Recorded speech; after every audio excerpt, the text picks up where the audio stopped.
Hello and welcome to the another episode of trade explain. आज के video में हम देखने वाले हैं जो एक सेक्टर स्पेसिफिक जो ट्रेड मैंने एनालिसिस किया था।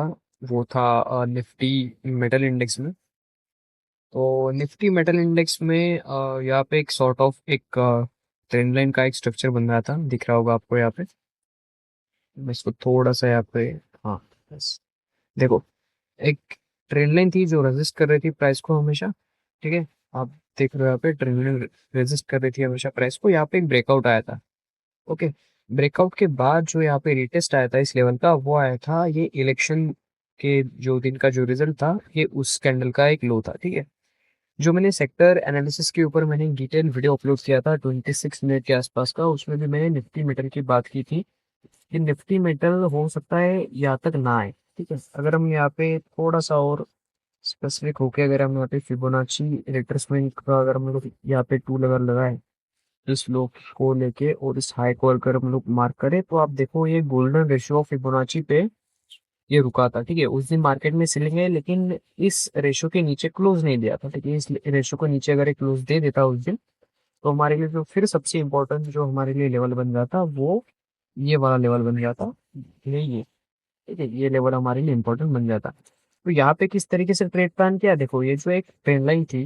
ठीक है, देखो सपोर्ट रेजिस्टेंस के बारे में हमने पढ़ा था, हमने सपोर्ट रेजिस्टेंस के बारे में हमने जाना था पिछली वीडियो में कि जब भी प्राइस सपोर्ट ब्रेक करते हैं कुछ इस तरीके से, तो ये जो रेजिस्टेंस होता है ये उसके लिए एज अ नया सपोर्ट ब्रेक करता है। ठीक है, और ये अप्लाई बस हॉरिजॉन्टल सपोर्ट के लिए नहीं होता। आप इस तरीके की अगर आप ट्रेंड लाइन भी देखो, ठीक है, इस तरह की ट्रेंड लाइन भी जब प्राइस ब्रेक करती है तो ये सपोर्ट की तरह ही यहाँ पे उसके लिए एक्ट करता है। ठीक है, तो सिमिलर कंसेप्ट यहाँ पे अप्लाई हुआ था। ठीक है, तो यहाँ पे इसने सपोर्ट की तरह एक्ट किया। देखो इस तरीके से ट्रेंड लाइन पे आया और फिर यहाँ पे प्राइस ऊपर चली गई। ठीक है, उस दिन मार्केट में ज्यादा वॉलेटिलिटी थी, लेकिन इस ट्रेंड लाइन के नीचे क्लोज नहीं किया था प्राइस ने। देखो यहाँ पे भी देखो, ट्रेंड लाइन के नीचे क्लोज नहीं किया था प्राइस ने कभी भी यहाँ पे। ठीक है, तो ये एक रीजन था ट्रेड लेने का। ट्रेड जो मैंने प्लान किया था वो किया था टाटा स्टील में। टाटा स्टील में अगर आप यहाँ पे देखो, तो टाटा स्टील में एक सॉर्ट ऑफ एक स्ट्रक्चर बन रहा था similar of Nifty metal, right. यहाँ पे अगर आप देखो ना, तो और थोड़ी सी क्लियर एक्शन आपको दिखती है। डेली चार्ट आप देख रहे हो टाटा स्टील का, सॉरी टाटा स्टील में प्लान किया था मैंने, टाटा मोटर्स में नहीं। तो टाटा स्टील में जब आप देखो, तो टाटा स्टील में भी एक सिमिलर स्ट्रक्चर आपको दिखता है। अरे जैसे हमने निफ्टी मेटल का चार्ट देखा था, तो यहाँ पे ये जो एक रेजिस्टेंस था, ये ब्रेकआउट लिया और ब्रेकआउट के बाद ये सपोर्ट की तरह एक्ट किया। सपोर्ट के बाद यहाँ पे क्लोज नहीं दिया इस सपोर्ट के नीचे। अगर आप ध्यान से यहाँ पे देखोगे, तो इस दिन मार्केट में सेलिंग थी, यहाँ पे सपोर्ट नहीं दिया। ठीक है, जब भी मार्केट एक छोटे से प्राइस रेंज में घूमता रहता है, वहाँ तो वहाँ पे ब्रेकआउट के चांसेस बढ़ जाते हैं, और आपको बस एक ब्रेकआउट के लिए ही यहाँ पे प्लान करना होता है किसी भी स्टॉक में। तो हमने भी वही किया। हम जाते हैं अभी लेट्स से 15 मिनट्स के टाइम फ्रेम में। ओके, 15 मिनट के टाइम फ्रेम में जाने के बाद भी आपको यहाँ पे दिखता है।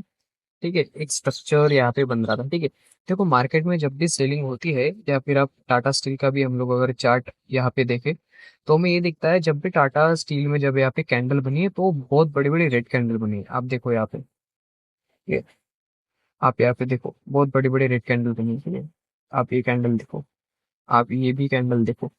ठीक है, आप चाहे ये कैंडल देखो, ये कैंडल देखो।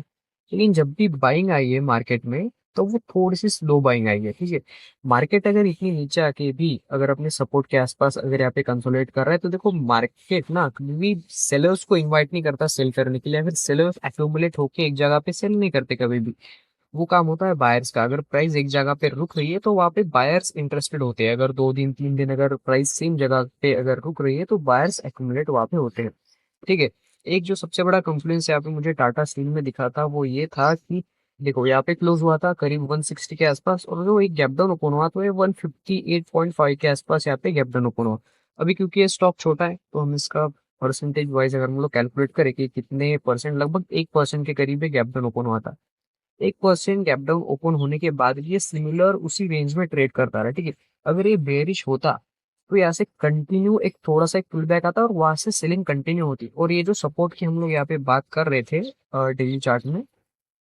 ठीक है, इस सपोर्ट के नीचे वो क्लोजिंग उसी दिन दे देता अगर वो 58.5 पे अगर वो ओपन हुआ है तो, मतलब 1% अगर गैप डाउन अगर ओपन हुआ है तो इस सपोर्ट के नीचे डेफिनेटली क्लोज दे देता, लेकिन उसने अपने सपोर्ट के नीचे क्लोज नहीं दिया।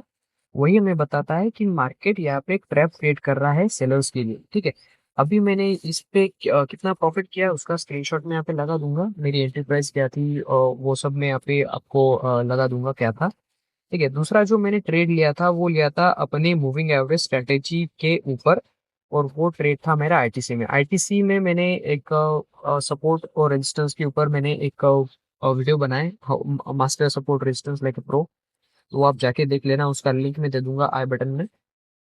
तो उस वीडियो में भी मैंने उस चीज की बात की थी जहाँ पे मैंने आपको बताया था कि आईटीसी का चार्ट मुझे थोड़ा सा यहाँ पे इंटरेस्टिंग लग रहा है। ठीक है, एक डेली डेली चार्ट देख लेते हैं हम लोग आईटीसी का एक बार यहाँ पे।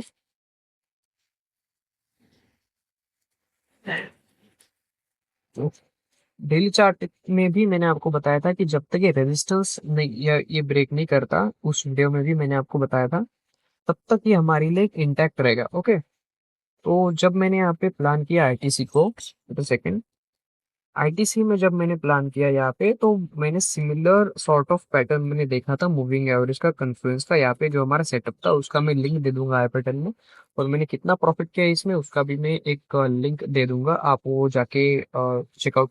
मैंने कितना प्रॉफिट किया वो मैं आपको यहाँ पे दिखा दूंगा स्क्रीनशॉट में। और बस वही एक ट्रेड था जहाँ पे मैंने यहाँ पे कहीं पे मेरी एंट्री थी इस कैंडल पे, तो यहाँ पे मुझे थोड़ा सा लॉस दिख रहा था क्योंकि 50 मूविंग एवरेज का था। हमने देखा था कि 50 मूविंग एवरेज पे जब भी मार्केट उसका ब्रेकआउट देता है तो एक रिटेस्ट करने के लिए आता है। यहाँ पे हमारी रिटेस्ट एंट्री बनी, और यहाँ पे जब हमने फिबोनाची लगाया तो फिबोनाची का क्लस्टर भी यहाँ पे था, तो यहाँ पे एंट्री बनी और यहाँ पे कहीं पे एग्जिट हुआ। बस ये था आज की वीडियो में। वीडियो अगर पसंद आया तो वीडियो को लाइक करो और चैनल को सब्सक्राइब करो। Thank you for watching.